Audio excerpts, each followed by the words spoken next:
ദേശീയപാതകളുടെ വികസനത്തിന് രാജ്യത്ത് ഏറ്റവും കൂടുതൽ ഫണ്ട് ലഭിച്ചത് കേരളത്തിനാണ്. എന്നാൽ അത് വേണ്ടവിധം ഉപയോഗിച്ചില്ല എന്നുള്ളത് പോരായ്മയുമാണ്. നിലവിലുള്ള 6 വരിപ്പാതയുൾപ്പെടെ പദ്ധതികൾക്ക് 23,300 കോടി രൂപയാണ് 2024-25 സാമ്പത്തിക വർഷം കേന്ദ്ര ഉപരിതല ഗതാഗത മന്ത്രാലയം കേരളത്തിന് അനുവദിച്ചത്. ഇതിൽ 31% ചെലവഴിച്ചിട്ടുള്ളൂ.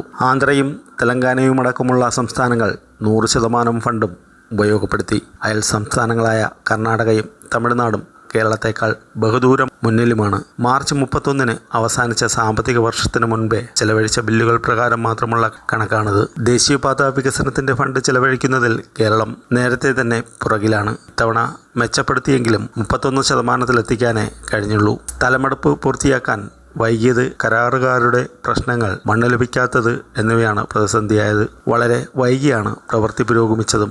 4 സ്ട്രെച്ചുകളുടെ പുരോഗതി 50%-ലും താഴെയാണ്. Aroor Thuravoor road, Thuravoor Paravoor road, Paravoor Kottamkulangara, Kadambattukonam, Kazhakoottam road എന്നിവയാണ് പുറകിലുള്ള സ്ട്രെച്ചുകൾ. മലബാറിലാണ് കൂടുതൽ പുരോഗതിയുള്ളത്. തലപ്പാടി, ചെങ്കള, കോഴിക്കോട് ബൈപ്പാസ്, രാമനാട്ടുകര, വാളഞ്ചേരി കാപ്പിരിക്കാട് എന്നീ സ്ട്രെച്ചുകളാണ് വേഗത്തിൽ നീങ്ങുന്നത്.